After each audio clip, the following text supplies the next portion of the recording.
There's gonna be so many different changes in Season of Discovery Phase 2, and all of these I will cover today in this video. But first, I would like to say thanks to everyone who is watching my videos and also being a subscriber. It means a lot to me, and soon the channel have also reached 35,000 subscribers. So as you're probably already familiar with, then the new raid in Phase 2 is gonna be gnomeregan, and this is going to be a 10-man raid. And the developers are curious if we would like the raid to be delayed by a week, so we cannot just rush to 40 the first week and clear the raid. What's your opinion about this? Let me know this in a comment below the video. In my opinion, I feel like this could be a good decision, so we can just enjoy the leveling experience and level up alls the first week instead of having to focus on getting into the raid as quickly as possible. The price for learning your riding skill and mount has also been reduced by a high amount. Riding skill will for example be 8 gold, and purchasing your mount is going to be 32 gold. This is if you have the 20% discount. You can get 10% discount if you're honored with your faction, and an additional 10% discount if you have got yourself to rank 3 in PvP. Like I mentioned, then this is a big change, where in original, classic or hardcore the price were in between 80 and all the way up to 100 gold just for your level 40 mount. And with quests probably rewarding in between 3 and all the way up to 5 gold at level 40, then you can get this so easily. So you don't really have to worry about gold in Season of Discovery as you're leveling up. In Phase 2, we can learn a lot of new abilities, spells, runes, yeah, even talents. Mages will for example be able to finally learn Portal, so you can teleport your party around in the open world. As you're leveling up, you're also gonna unlock new spells that you haven't been able to learn in Phase 1, and new talents that also allow you to get even more spells. Therefore, I'm also gonna cover some of the most important talents and spells you're gonna unlock in Phase 2 as every single class. All mages will be able to learn Cone of Cold. This does a high amount of frost damage and slows all enemies it hits by 50% for 8 seconds. As a frost mage at level 40, you can also choose the talent Ice Barrier. It will absorb a high amount of damage, and the cooldown is actually not that high. On top of this, as a frost mage, you can also choose the talent Ice Block that will prevent any damage taken for 10 seconds. You will not be able to move in the Ice Block, but then again, it will also remove all debuffs on you. Some other important talents to highlight is first of all Presence of Mind and Arcane Power that you can choose in the Arcane tree, and at the bottom of the Fire tree, you can now also get Combustion. As a rogue, we get 2 more ways to stun our enemies. We can use Cheap Shot as an opener, or we can build up combo points and then use Kidney Shot. The more combo points, the longer stun duration.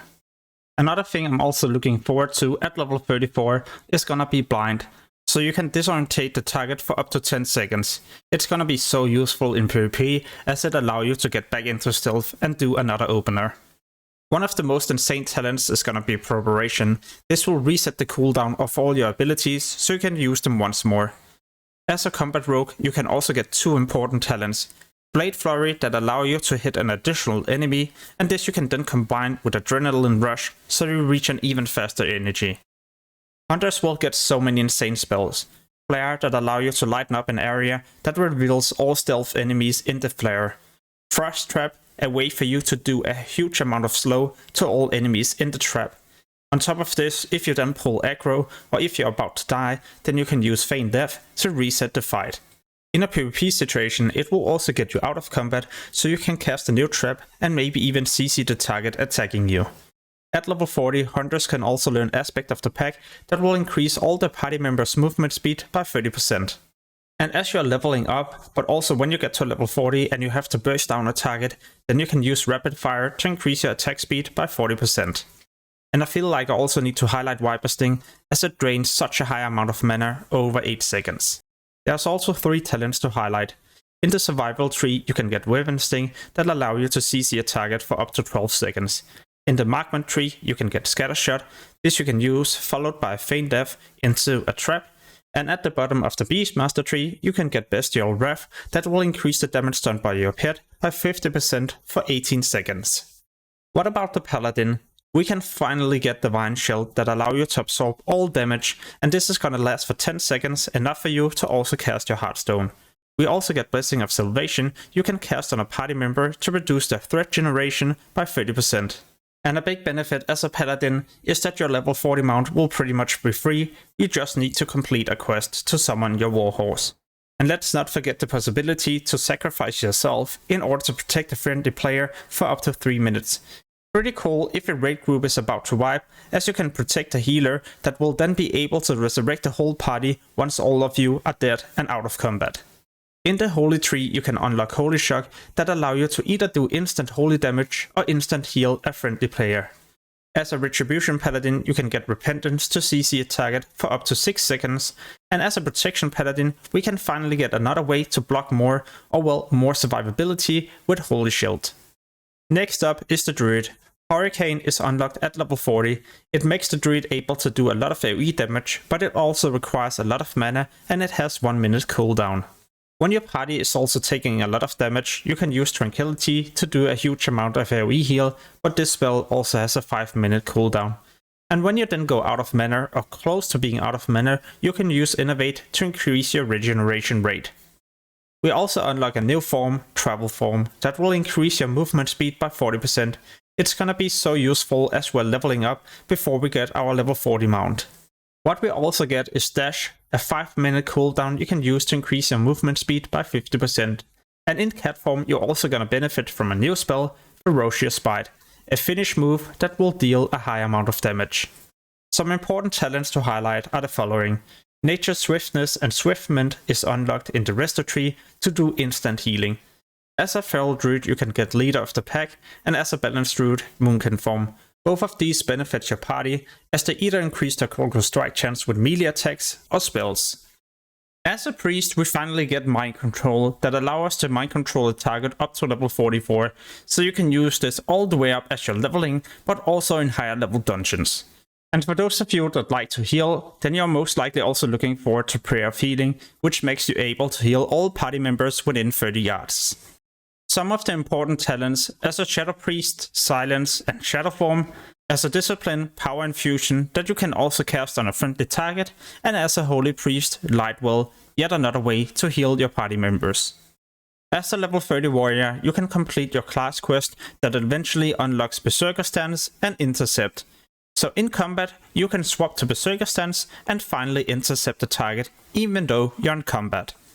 Cleaving and dealing with more targets at the same time will also become easier with Whirlwind. And when you're dropping to low health, you could equip a Shield and use your Shield Wall to reduce all damage taken by 75% for 10 seconds. Just remember, it's also a 30 minutes cooldown. Some of the talents you should be looking forward to, at least as an arms warrior, is going to be Mortal Strike and Sweeping Strikes. As a protection warrior, you unlock Shell Slam, and as a fairy, you can unlock Bloodthirst. So all these new talents, but also spells or abilities, are gonna help warriors a lot in PvP, and I believe they will become so much stronger in Phase 2. In PvE, they were already strong in Phase 1. Shamans are probably gonna become so much better, with for example the possibility to heal more targets at the same time with Chain Heal, but also the possibility to do cleave damage with Chain Lightning. In Season of Discovery they gave Feral Druids a rune that works the same way as Windfury Totem, but Shamans can finally unlock this totem in Phase 2 together with Windfury Weapon that they can enchant on both of their weapons, so I believe dual wielding Shaman will become a lot better in Phase 2, also because we can unlock Storm Strike. As an Elemental Shaman you can get Elemental Mastery, and as a Resto, Nature's Swiftness, but also Mana Tide Totem. And let's not forget an important spell all Shamans unlock, Reincarnation, the possibility to resurrect yourself in case you die. This has a 1 hour cooldown. And last but not least, let's not forget the Warlock. As a Warlock you can banish an Elemental or Demon for up to 20 seconds, but you can only do it at one target at a time. A new pet can also be learned, the Fell Hunter. This you can use to either silence a target or even dispel magics. If you accidentally end up pulling way too many targets, then you'll also benefit a lot from the new spell, Howl of Terror, a 2 seconds cast that will fear up to 5 enemies for 10 seconds. And just like the Paladin, you can do a class quest and unlock a mount, so you'll save a lot of gold if you're either playing this class or the Paladin in Phase 2. This gold could then be spent on leveling up your professions, because professions can be leveled up to 225 in Phase 2. There's gonna be a cap, so you have to be level 41 in order to get them to level 300. Nonetheless, professions are gonna be important, so I would highly recommend you to prepare these in Phase 1 and get as many professions to 150 as possible. In fact, there's many different preparations you can do before Phase 2, and all of these I've covered in another video that you can find either in the description or on my channel. The new PvP event in Stranglethorn is gonna be a lot different compared to how it was in Ashenwell in Phase 1. Sadly, there isn't too much information yet, but what we know is that it's gonna be a bloodbath. One thing we do know for sure is that the arena chest will also be spawning, so there will be a lot of competition for this and getting the Arena Master trinket. When you get 12 of these, you can also hand them in and get an insane trinket that will not only increase your dodge chance by 1%, but also allow you to absorb a lot of damage. At level 40, hunters and shamans will be able to learn how to wear mail. All you gotta do is to visit your class trainer. And as a paladin and a warrior, you can finally learn how to wear plate gear. Leveling in Phase 2 will be a lot different on a PvP server, as all the zones where you'll be questing will also be contested, so both factions can attack each other right away. However, there will be zones where there's pretty much only gonna be quests for one faction. As a Horde player, I've marked these with a red line, and as an Alliance player, I've marked these with a blue line. So those zones I would highly recommend you to get to as fast as possible when you're leveling in between 25 to 30. If there end up being way too much PvP in the different zones, then another solution would be to start dungeon farming, and this you can do all the way up to 40 in many of the new dungeons that will be introduced in Phase 2. That way you will also be able to level up efficiently without competition, and you can collect amazing gear at the same time. A new battleground, Arathi Basin, will most likely also be introduced into the game, where you can capture and control 5 different bases to get points and eventually also win the battleground. New PvP items can most likely also be purchased, but as of right now we cannot see any of these in Phase 1. Blizzard has also mentioned that when a new phase goes live, then the level you could achieve in the previous phase should also be gained a lot quicker. So leveling up in between 1 to 25 will most likely also be a bit faster. There's 2 changes I would also like to see, but they haven't been confirmed yet. Dual specialization, so with all these runes it could also be nice if you could for example have a PvP and a PvE spec. As there's going to be the new PvP event in Stranglethorn, then I feel like Alliance is also missing a Flight Master at the northern part of Stranglethorn. This was originally introduced in Wrath of the Lich King, but I feel like it's also a necessary change, else we can only fly to Booty Bay and then Horde players could pretty much just be camping the exit of the town. This will give Horde players yet another big benefit, as they already have 2 different Flight Masters they can fly to in Stranglethorn. So what changes are you looking forward to the most? Let me know this in a comment below the video. And soon I'll also release a lot more videos for Season of Discovery Phase 2. Preparation videos, gold making, leveling tips and tricks, and many other things. So remember to subscribe and hit the notification bell so you also get notified when I post these.